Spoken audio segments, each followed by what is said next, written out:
Hélène Buzzetti, Michel David, Alec Castonguay, bonsoir. Bonsoir. Bonsoir. Bon, tour de table sur Mme Risky, qui ne regrette rien, mais vous l'avez entendu, qui serait aujourd'hui député libéral si le chef, M. Milliard, l'avait réaccueilli, donc qui dit avoir confiance au Parti libéral actuel. Il y a encore beaucoup de points d'interrogation. Bon, évidemment, il y a des enquêtes, il y a des poursuites. Alors, vos premières impressions, Hélène?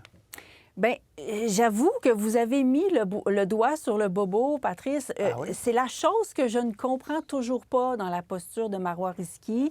C'est que ces sorties de départ ont créé une commotion, c'est le moindre qu'on puisse dire, et il m'apparaît y avoir une disproportion dans le fait que maintenant, elle serait prête à réintégrer ce parti qu'elle a quand même, par sa sortie, beaucoup éclaboussé. Et j'ai de la misère à réconcilier tout ça, la disproportion entre le tort qu'elle semblait trouver à son parti et maintenant la rapidité avec laquelle elle veut le réintégrer. Ça demeure pour moi un point d'interrogation.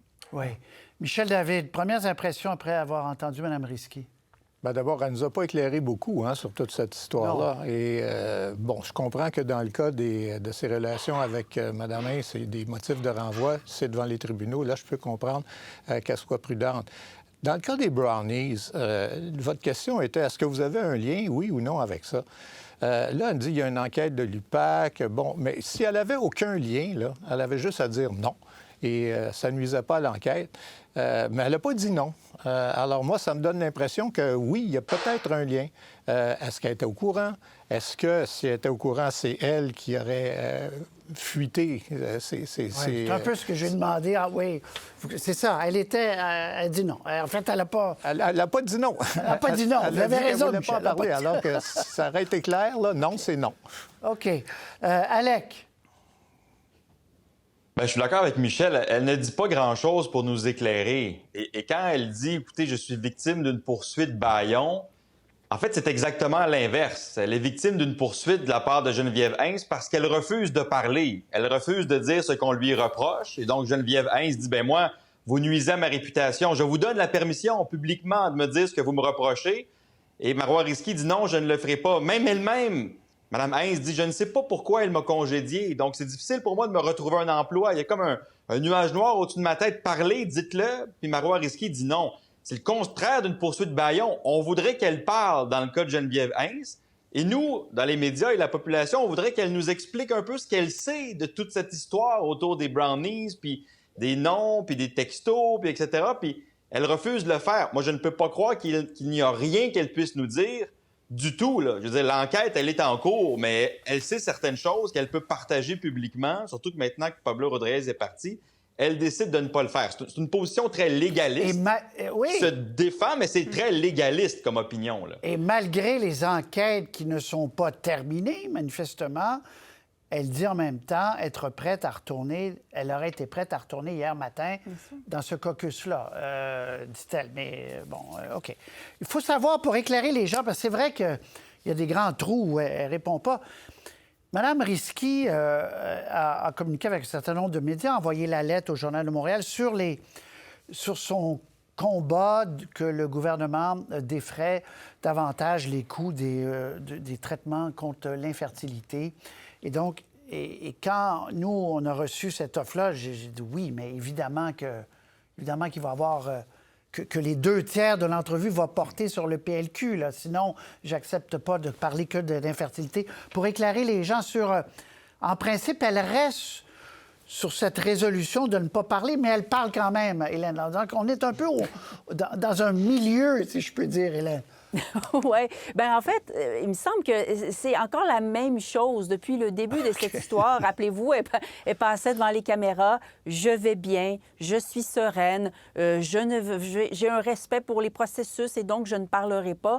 Elle n'a pas bronché d'un iota de sa position, mais je suis d'accord avec mes deux collègues. Moi, j'ai plein de points d'interrogation. Il y a des choses qu'elle pourrait dire et qu'elle ne dit pas. Sur la question du congédiement de Mme Hintz, c'est une évidence qu'elle devrait parler par respect pour Mme Hintz. Je ne peux imaginer c'est quoi de se retrouver dans une telle situation, d'être accusée de tous les maux, mais de ne pas savoir. Elle dit qu'elle de quel peut pas, mot. parce qu'à chaque fois qu'on lui demande, elle dit qu'elle peut pas. Mais Effectivement. On demande à comprendre. OK. Et tout ça, alors que, un mot, Michel et Alec, alors que Charles Milliard semble négocier a semblé bien négocier toute cette histoire-là, se retrouve à Tout le monde en parle dimanche, il y a plutôt des bons sondages, on verra, là, tout ça est jeune, mais les libéraux ont encore peut-être moins envie, parce qu'il y a des analystes qui disaient c'est épouvantable, sans risquer, le PLQ s'en va dans le mur. C'est pas ça qu'on voit, Michel. Non, c'est pas ça qu'on voit. L'histoire fait juste commencer, là, mais j'ai l'impression, moi, que dans l'esprit de beaucoup d'électeurs, c'est un peu de l'histoire ancienne. On a hâte de savoir ce qui va advenir là, des enquêtes, de la poursuite. Mais j'ai l'impression que M. Milliard ne traînera pas ça derrière lui. Je pense que les gens... D'abord, il a fait une bonne entrée en scène. On ne sait pas du tout ce qu'il veut faire, mais ça commence bien. Disons qu'il n'a pas raté son coup. Alors, je pense qu'à partir de maintenant, c'est pas sur les problèmes de M. Rodriguez et les fantômes de l'époque Charest que le Parti libéral va être jugé. Oui, Alex, vous êtes d'accord? C'est le passé, là. Il y a eu une coupure, là. Oui, ça, il faut donner à Marois Risky qu'elle fait une fleur en disant que Charles Milliard a très bien géré cette séquence-là où elle ne réintègre pas le caucus. Il m'a appelé, il était très délicat, il a négocié, bon, il ne veut pas me réintégrer, mais il n'est pas responsable de tout ça, je le comprends. Donc, tu sais, elle est très bonne pour le parti, qu'elle a écorché à une certaine époque. Là, elle fait une fleur à ses anciens collègues en n'écorchant pas le nouveau chef. Ils ont besoin du nouveau chef, les libéraux, pour les prochaines élections. Alors, le fait que Marois Risky accepte la décision comme elle le fait, évidemment, c'est une très bonne nouvelle pour Charles Milliard, qui a l'air de quelqu'un qui a pris une décision rapide, une décision qui est peut-être pas dans l'opinion publique la plus populaire. Elle est populaire, Marois Risky, mais auprès du caucus, de ses collègues du caucus, elle faisait pas l'unanimité. Tout le monde ne voulait pas la revoir. Il n'y avait pas vraiment d'autres décisions à prendre. Le fait qu'il ait réussi à naviguer avec ces deux positions-là lui a donné une entrée en matière plus profitable pour lui à Charles Milliard. Patrice, si je peux juste me permettre un petit mot sur la question de la fécondation in vitro qu'elle a quand même abordée. Oui. Moi, j'avoue, j'ai été un peu choquée de l'entendre dire que c'est la seule maladie pour laquelle on doit sortir notre carte de crédit. Je suis désolée, moi, j'ai des lunettes dans le visage et je peux vous confirmer avec certitude que oui, la carte de crédit, on doit la sortir. Même chose pour les dents. Il y a plusieurs parties de notre corps qui ne sont pas couverts par le régime actuel. Et la question de l'infertilité est certes quelque chose qui crève bien des cœurs, mais ce n'est pas une maladie incapacitante, contrairement à plein d'autres conditions qui ne sont pas, elles non plus, couvertes. Alors, dans un contexte de finances publiques mises à l'épreuve, de déficit chronique, est-ce que vraiment la chose à faire est d'ajouter un nouveau service? Je pense qu'on a le droit d'avoir un débat là-dessus. Élargir, parce qu'il l'avait rajouté. Il y a un traitement qui est payé. Maintenant, elle en voudrait 3, comme Julie Snyder à l'époque. Vous avez ouvert la porte. Je ne peux pas la fermer tout de suite. Michel, Alec, avez-vous une vue là-dessus ou je passe à Ottawa? Michel? Bien, je suis assez d'accord avec Hélène. C'est vrai qu'à partir du moment où les besoins sont innombrables, est-ce que dans l'échelle des priorités, dans l'état actuel des services publics, c'est vraiment la meilleure chose à faire? Ça mérite un débat. OK. Alec? Même position, bon. Pas besoin d'en ajouter. C'est réglé. C'est pas réglé, mais voilà. Hier, ce matin, ce midi, M. Carney a retrouvé le chemin du Parlement. Hier, Pierre Poilievre se demandait « Où êtes-vous, Monsieur le Premier ministre? » On écoute. C'est une crise de sécurité, de l'abordabilité, une guerre internationale sur laquelle le premier ministre a déjà fait 4 volte-face. Il devrait se prononcer ici, devant les chambres des communes, devant les Canadiens, au lieu de se cacher. Où est le premier ministre? Hélène, hier, vous étiez magnanime. Vous disiez, c'est pas grave. Même Chantal, magnanime. Même Paul, qui était plus magnanime que dans son texte ce matin un peu, sur M. Carney, vous dit « Ah, c'est pas si grave ». Mais là, ça a quand même créé une impression qui se fout un peu du Parlement, non, Hélène, Ben, hier, son absence? D'abord, il faut le dire, M. Carney n'accorde pas beaucoup d'importance au Parlement. Oui, On le mais- voit par sa faible présence aux périodes de questions. Il est plus souvent à l'étranger qu'ici. C'est un fait. Mais ceci dit, les premiers ministres sont rarement à ce genre de débat d'urgence, ou en tout cas qui ne s'appelait pas d'urgence hier. Ils y participent rarement. Mais vous savez, moi, je vais ouvrir un peu la conversation. Peut-être qu'on peut se poser la question, pourquoi on n'accorde pas d'importance à ces débats? Et si vous aviez écouté chacun des arguments faits hier par le chef conservateur et le chef du Bloc québécois notamment, vous auriez vu quoi? Qu'on n'était pas du tout à la hauteur de la situation. Dans les deux cas, on a utilisé le prétexte de la guerre iranienne, en Iran, pardon, pour ramener ça à des considérations bassement partisanes. Alors, dans le cas de M. Poilievre, dire, ah voilà, c'est la preuve qu'il faut qu'on soit plus fort au Canada et de nous dérouler son programme électoral habituel, à bas la taxe carbone, l'électricité propre, etc. Même chose pour le Oui, chef mais là, bloquiste, Hélène, M. ça fait assez Blanchet. longtemps que j'étais à Ottawa. Vous le savez que c'est ça.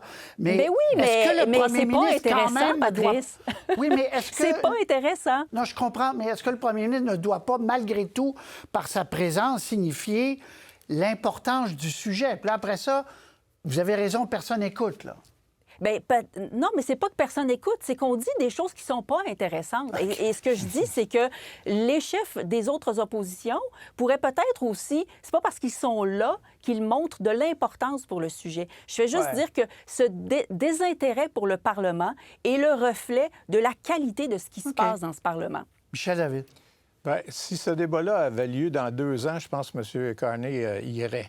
Là, il peut se permettre, je pense, de snobber un peu le Parlement, parce que c'est ça que c'est, parce que sa popularité est grande. Je ne pense pas que les gens vont lui en tenir tellement rigueur. Et les gens doivent se dire aussi, élaborer une position maintenant, alors que M. Trump change de version et d'idée et d'image à peu près tous les jours, c'est pas simple. Mais dans une période où M. Carney ne serait plus en lune de miel, là, et je pense qu'il aurait assisté à ce débat-là. Peu importe les platitudes qu'on peut y Oui, énoncer. c'est ça. Peu importe le niveau du débat, faire acte de présence comme premier ministre quelques minutes, non. Alec, qu'en pensez-vous? Moi, je pense qu'il aurait dû y aller pour 2 raisons. En fait, il aurait dû y aller parce que, d'abord, c'est son parti qui a demandé le débat exploratoire. Donc, en plus, c'est pas l'opposition qui a demandé un débat d'urgence. C'est son parti qui a proposé d'avoir ce débat-là. Donc, son parti avait quelque chose à dire. Il permettait aux parlementaires de s'exprimer. Ils avaient une position à exprimer. Ça aurait été mieux que ce soit le premier ministre qui le fasse plutôt que la ministre des Affaires étrangères. Ensuite, c'est le genre de terrain sur lequel il peut continuer à marquer des points. Il est habile, Mark Carney, quand on parle de la scène internationale. On l'a vu à Davos, on l'a vu ailleurs. Dans le cas de l'Iran, ça a été un peu plus difficile au début. Il y a eu des ajustements pendant 2 ou 3 jours. Moi, je pardonne ça. Je veux dire, on ne s'attendait pas à ce que soudainement Israël puis les États-Unis frappent l'Iran. Se positionner, ça prend peut-être plus que 6 ou 7 minutes, contrairement à ce que les gens pensent. Ça peut prendre un peu de temps. On a ajusté la position. Donc, venez l'expliquer aux Canadiens, cette nouvelle position-là. Et s'il est à la hauteur, comme il l'a été à Davos, le contraste dont parle Hélène va être flagrant.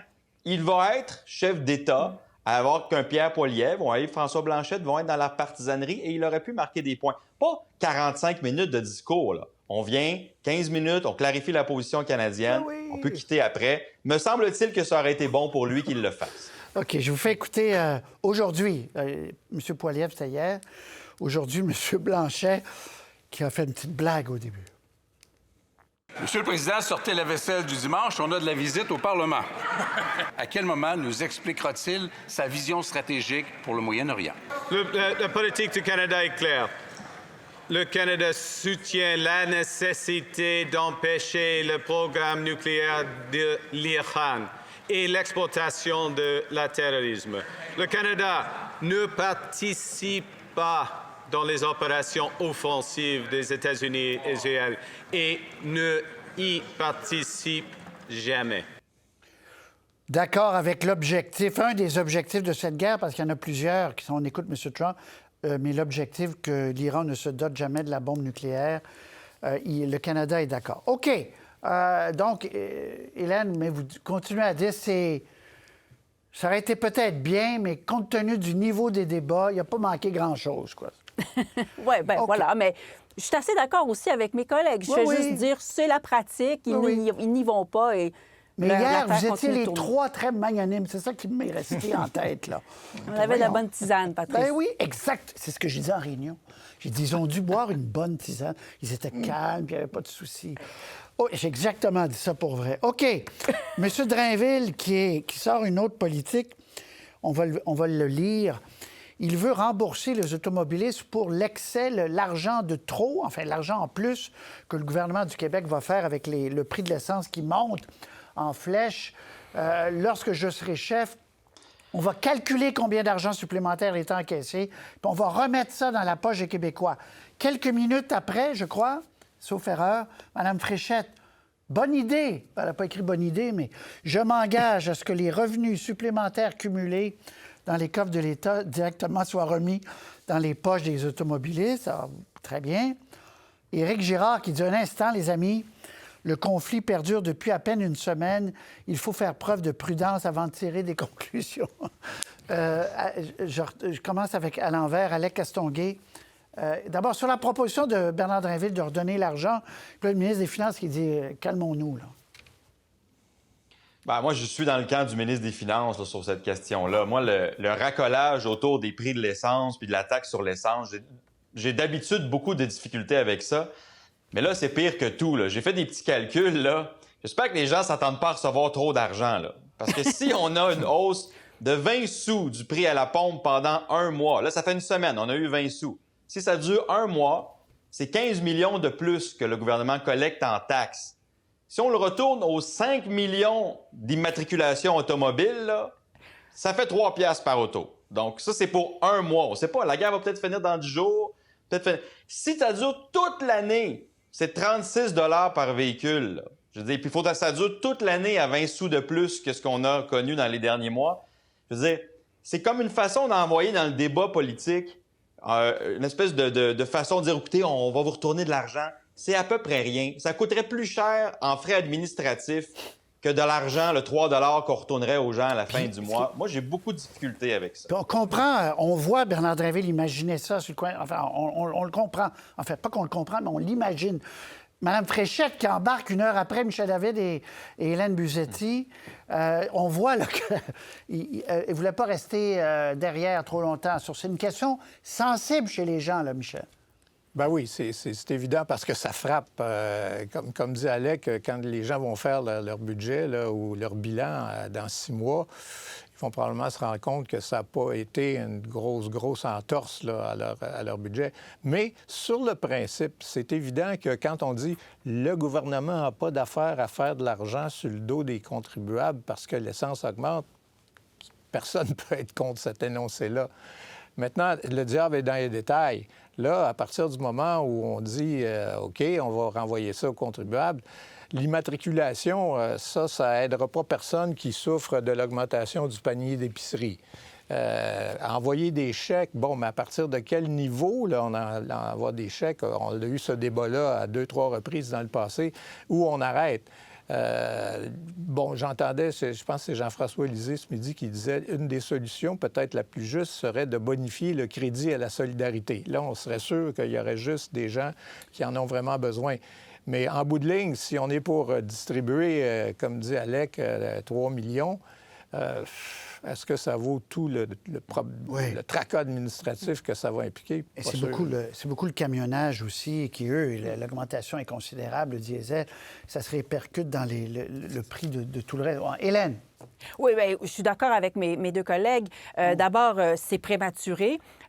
En début de crise iranienne, là, le baril avait monté jusqu'à peu près 120 $ le baril. Dès aujourd'hui, il est de retour sous les 90 $. Donc déjà, les choses se stabilisent peut-être. Mais l'autre question qu'on n'a pas vraiment posée dans tout ça, c'est des revenus supplémentaires par rapport à quoi? Quel serait le niveau du prix de l'essence jugé normal, au-deçà duquel on estimerait que l'État s'enrichit?